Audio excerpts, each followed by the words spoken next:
On the podcast, Adrian Orr walked away from the Reserve Bank with $416,000 worth of hush money. An astonishing payment for someone who left off his own accord. His departure smelt fishy, didn't it? Right from the start. That's because they paid him all that money to shut up. Why has it taken so long to find this out? And why does everyone involved look like they've been lying to the New Zealand public? This needs a proper inquiry, I think. The money should be returned.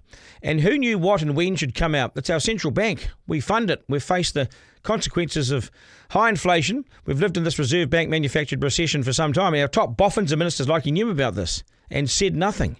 So let's go. Are we paying these people to front up, or are we paying them to fly to Wellington to eat their lunch? Should you really lose your career for refusing to take part in a 90-minute lesson about Māori culture? This government doesn't actually have any idea how to get economic growth. Show us what you made of, Prime Minister. Editor-in-Chief with Duncan Garner. Duncan Garner, Editor-in-Chief, proudly sponsored by the Brothers Green.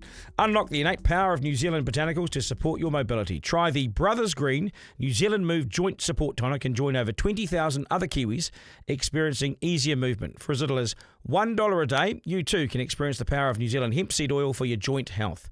Head to brothersgreen.co and use code DG20 at the checkout for 20% off your first order. It's a good one. Always read the label. Take as directed. Supplementary, of course, to a balanced diet. The Brothers Green, Christchurch. G'day, good evening. Welcome to Duncan Garner, Editor-in-Chief, and please subscribe. Really appreciate that. And text Duncan to 3598, and you can subscribe for $7.99 a month and get extra exclusive content. You'll help us stay in the game, and crucially, you'll be joining Team Duncan. Anyways, today, $416K for walking away from the Reserve Bank, a gagging agreement. Muzzled. It happens. But why was it even necessary here to cover things up? Why did we pay Adrian Orr, the mastermind of this dreadfully long recession, any more money for mishandling the New Zealand economy? $750K a year was what he was paid, then another $416,000 to leave. Kiwis can barely pay their power bills, and this chump walks around with almost $500,000 in his pocket for leaving. It shows me one thing, they're out of touch, and they're loose with our money still. Jordan Williams will join me shortly, so let's go. It's the Slam Dunk. What the hell did we just do? There are rorts, then there are rip-offs, and then there's $416,000 of taxpayers' money handed to Adrian Orr just to keep his mouth shut after quitting early as the governor of the Reserve Bank. Let's call it what it is. It's hush money, and you paid for it. Don't give me spin about restraint of trade. Don't give me weasel words like contractual obligation. That's horse manure. This was a golden gag. A publicly funded payout to stop a disgruntled, high-profile insider from speaking freely after a bitter falling out with his bosses, including the government. It's shameful and it stinks. And every single person involved, from the Reserve Bank board to the beehive, should hang their heads in disgrace and shame. All we've had is misleading statements and lies. And we're told to look over there or look the other way. No, it's time for honesty. We have faced the worst recession in our history because of this man and this bank, and the struggle for many is real. And this is a kick in the face to learn that this guy was rewarded for his poor performance and tantrums and leaving early. He drove us into this deep recession and we paid him extra $500,000 as a bonus. It would take 8 years on the minimum wage to earn what he was paid to leave. It's taxpayers' money, your money, our money. And I, for one, don't want it being used to fill the pockets of someone who stumbled around in the job and made things worse than they had to be. Adrian Orr walked out in March, 2 years before the end of his term. Why? Because he couldn't get the bloated budget that he wanted. Because the board pushed back on his attempt to build his own empire. And because, by all reports, he lost the room. He shouted at other executives. Did he shout at the minister? We do know he lost the plot. Then, to make sure he didn't go out swinging, they stuffed $416,120 in his pocket and told him to zip it for 6 months, which he's done. That's not restraint of trade. That's a taxpayer-funded muzzle. Imagine if you left your job early after clashing with your employer and they paid you an extra $400,000 just to shut up, keep your mouth shut. You'd be laughing all the way to the bank, the same bank that you used to run. Let's be clear. This wasn't their money. It was ours, yours, mine, ours. The Reserve Bank board signed this off in secret, no public consultation. No ministerial oversight, apparently. No honesty. Just a quiet, tidy payout. And I hope that no one would notice. We all notice. It all comes to the top in the end. The public wasn't told until months later. And only because journalists went digging. Finance Minister Nicola Willis says she didn't know the full details until well after the fact. Well, if that's true, then she's asleep at the wheel. Or she knew and she kept quiet. She's the minister with oversight of the Reserve Bank. She must have known. She should have known. Or was she asleep, or did she also sit on the secret? If she didn't know, then she should sack the entire Reserve Bank board right now. I mean, she should know. If she did know, she was complicit in it all then, wasn't she? Either way, it's not good enough. We are in the middle of a cost of living crisis. Inflation smashed us.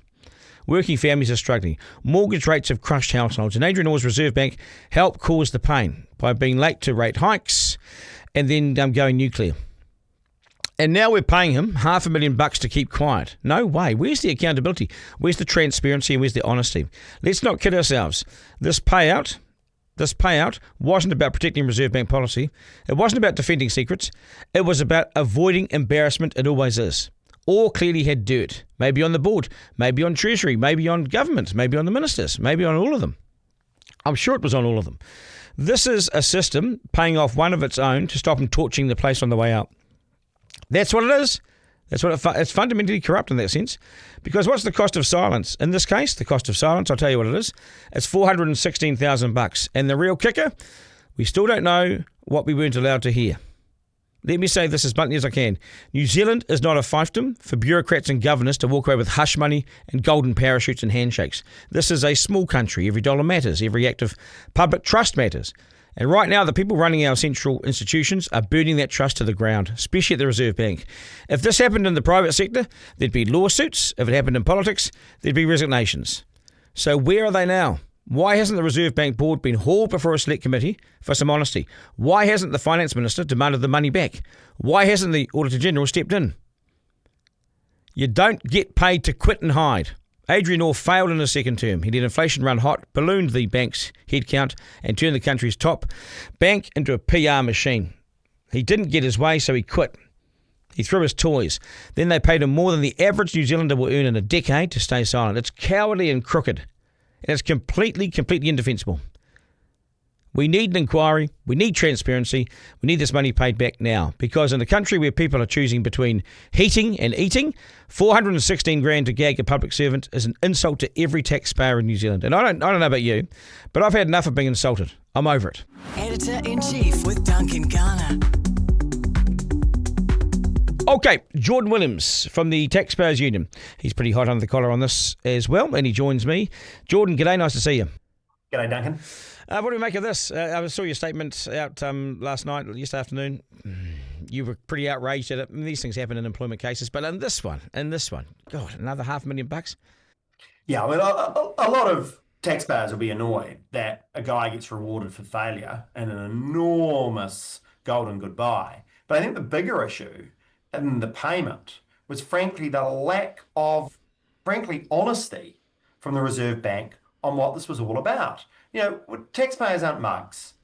Everyone can smell a rat here because no one gets paid that level of money for a restraint of trade when, one, you're a public servant, and all the reasons that the Reserve Bank pile on just stink to heaven. Number one, they say it's to protect confidential information. Well, come on. Every employee at the Reserve Bank is covered by a non-disclosure. If there was a material risk of information being leaked by Adrian Orr, they should be in court getting an injunction on it. Now, that's a separate issue. Number two, as we know now from Newsroom, having seen the document, that there was a exit agreement, a settlement. We know from previous reporting that there were concerns about Adrian Orr, that something happened that we don't quite know precisely what happened, but something happened. And this agreement tied all of that up, not in exchange for a restraint of trade. It is a restraint of tongue. It is an agreement where Adrian Orr is not allowed to criticise the bank, the government, or, and this is just unbelievable, the Minister of Finance. That is not normal. And what I think is frankly disgraceful is the officials, the Reserve Bank, the Reserve Bank's board, willingness to try to pull the wool over the public's eyes. The whole issue with the bank under Adrian Orr is that it was not credible, it was not trusted, and its reputation was driven into the ground. Instead of learning the lesson, the bank is doubling down, and I would argue taking the proverbial with our money. Yep, there's a golden goodbye, there's a golden parachute, golden handshake, call it what you want. I don't like those, and the Taxpayers Union say once you're earning more than a minister or an MP, or in this case more than the Prime Minister, you shouldn't be getting golden goodbyes. There should be a law prohibiting them. Yeah. I But mean, it's the lack of it's the transparency. mislabeling of it, which Yeah. is outrageous. It's the lack of transparency all the way through. I go back and look at all the stuff this morning. I went back and looked at everyone's clips, what they'd all said. No one's honest. And I even say the Beehive is well, they're sort of they appear to be in the dark, but how in the dark are they really? Because they are the Minister and the Prime Minister. They'll know something. And it's just a lack of transparency, Jordan.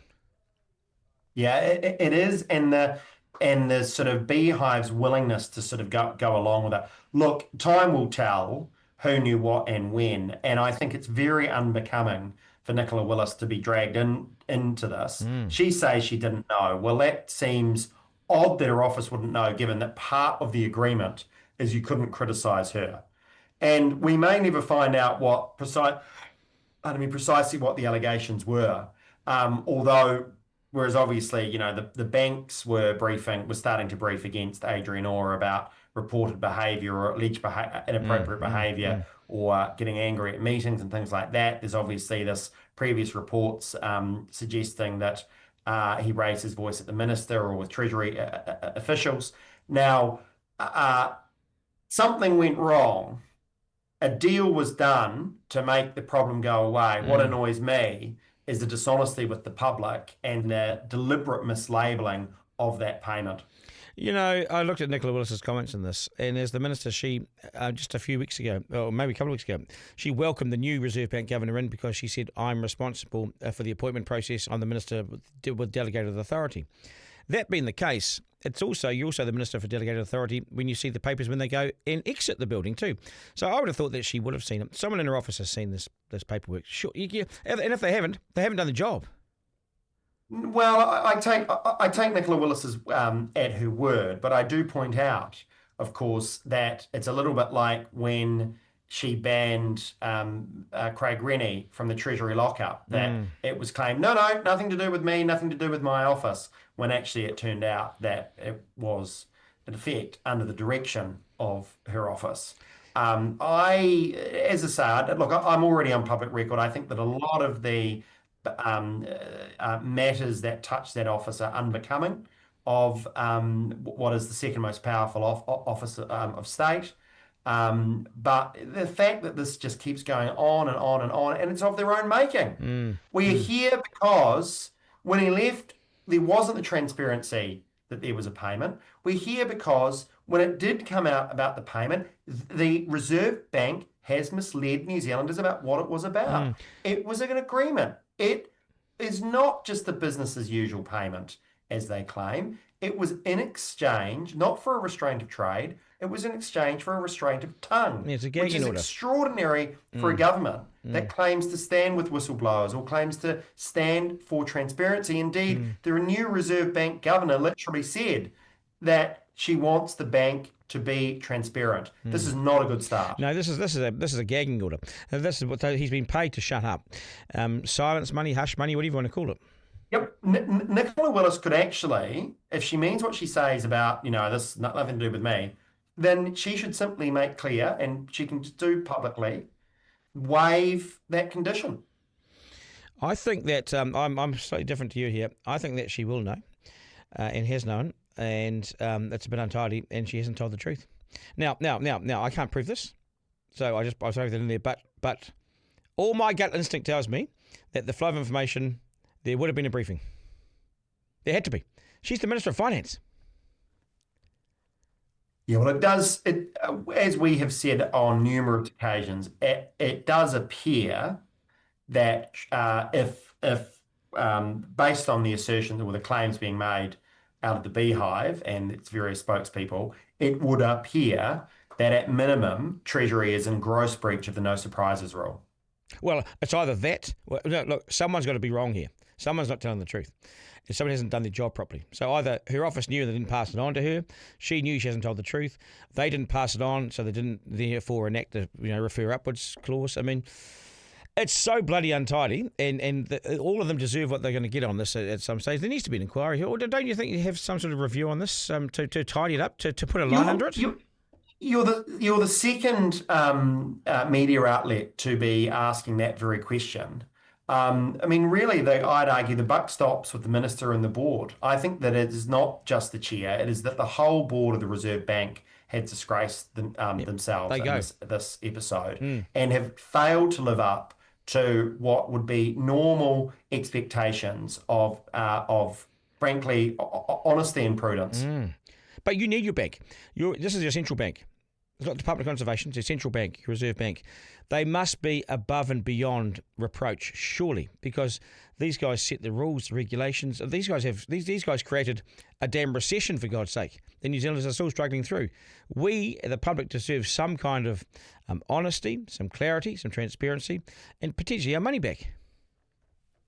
Well, the Reserve Bank in New Zealand is a real case study of a very well-respected, internationally well-respected institution going totally off the rails because it took its focus off its core job. I mean, I don't need to go into the long history of under Adrian Orr chasing everything but the core job of keeping stable pricing. Now, there's admittedly a little bit of that was an increased role that the government gave it. I don't just mean the mandate, I mean around supervision and regulation. Yep. But it is a case of an agency that used to be one of the best, most respected little central banks in the world that is totally gone off the rails. And I think that as much as it's easy to point at Adrian Orr and throw barbs at him, there is something clearly wrong and culturally in this organisation about its willingness to mislead New Zealanders. And that tone is generally set at the top, and not just the former governor, but with the board. Yeah, no, and the board is the responsibility of the government. So that's, I think it's ministerial appointments. Yeah, and if that's been done with the acquiescence of the minister, she deserves everything she gets. Yeah, that's correct. But yeah. I can't know that. No, and we don't. We can't, and we don't. So we don't. We all have, yeah. Yeah. Now, yeah. So I said an inquiry. I don't. Let's not have a massive one that spends lots of money on it. But you can sort of work out pretty quickly what's going on here if you get the right person in. Who would do an inquiry here? What sort of level? Do you agree with an inquiry or not? I think it'd be easy to do, and that would be Auditor I think General? you get a group of three. I can think of three former Reserve Bank governors that are all still professionally active. That would be just fine. I spoke to Don Brash recently, about a week ago, on the Reserve Bank and some of the changes and everything, and he said he's never seen the bank in such poor shape. Yeah, I had dinner recently with another, not with Don, but with another Reserve Bank governor, former Reserve Bank governor rather, not Adrian Orr, who said something similar. Yeah. All right, Jordan, I'll leave you to it, mate. I appreciate your time. It's pretty shabby. And what is it? $416,000. It's not. Is that taxed or is that like an ex gratia? So that's Tax says. Well, actually, it depends. There is, if it was done as part of a settlement, which it was, and this is actually that would be a great OIA. There is a section under the Employment Relations Act where it is, if it is a settlement for a personal grievance, it's not taxed because it's compensatory in nature. But if it's part of wages or salary, that would be a question to snuff out whether it really is a contractual entitlement, as the bank is now claims, or whether it was done as part of compensation. If it's part of salary, if it's part of a payout and salary, it is taxed because I've been part of one of these NDA things before. If it's a redundancy payment, yes, it is normal PAYE. But if it is, I'm having a blank on what section it is, but there is a specific section where it is compensatory in nature. That's right, no and find that out. Yeah, and then the IAD will look at it for other instances too. I'll leave it there, Jordan. Good on you, mate. Appreciate it. Always do. Cheers, Duncan. Okay, it is time for Letters to the Editor. G'day, Duncan. So the Moana Marine Protection Bill, with its racist and commercially wrought bias, has passed. I've seen this.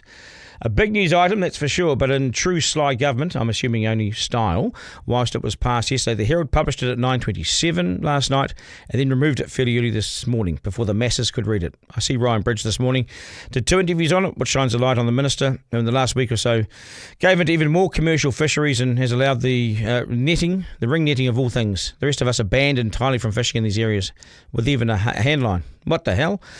Completely oppressive, in my opinion, Duncan. A devious bill that we will hand down to our kids and to theirs. And I'm really angry. Everyone should have to stop fishing, no matter who you are, then a reassessment down the road with possible reset if appropriate. Not this 25 years that Simon Court said at the ACT meeting in Albany. So much for the coalition campaigning on fairness to all of New Zealand, eh? Cheers, Jace. Look, I hear you on this, Jace. If you have if you have customary linkage, so Māori, you can go and fish in these areas that are now banned for me and you. So if you're Māori with customary rights, you go in there and fish to your heart's content. If you're commercial, you can go in there as well. But we can't. I reckon it's racism. I think it stinks. That's not the same. That law does not treat all New Zealanders the same. So don't give us this one law for all crap. They've just passed a law that has different rules for everybody based on race. That's us, folks. Appreciate you getting involved. Appreciate your support. You can get hold of me, of course, Duncan at rover.nz. Thank you to Lockie and Brody. Appreciate all the effort you put in, guys. Please subscribe. Thank you for subscribing. $7.99. You text the word Duncan to 3598 and that gets you straight to the link and you can sign up. By signing up, you save us. By signing up, you keep us here. By signing up, you back us and you back Team Duncan, and I really genuinely appreciate your support and thank you for subscribing. I think what have we got? Almost 60 subscribers in the last couple of days. So the roll-on is on. The momentum's coming. The new tomorrow is here. I don't know. That's what we say anyway. Remember, life's a dress rehearsal. There is no curtain raiser. This is it. We live in one of the best places on earth. So get out and enjoy it. Please subscribe, and I'll catch you tomorrow. Take care, folks. Editor-in-Chief with Duncan Garner. Thanks for listening to this episode of Duncan Garner, Editor-in-Chief, sponsored by the Brothers Green. Feed your gut what it needs. Digest Gut Health Protein Powder. I use it myself. It supports natural digestion and gut health. Made with premium Canterbury-grown hemp powder and a unique blend of active kiwifruit enzyme powder and kiwifruit skin extract, offering natural prebiotics and a nutrient-rich profile to complement a balanced lifestyle. Always read the label. Take as directed. Supplementary, of course, to a balanced diet. The Brothers Green, Christchurch.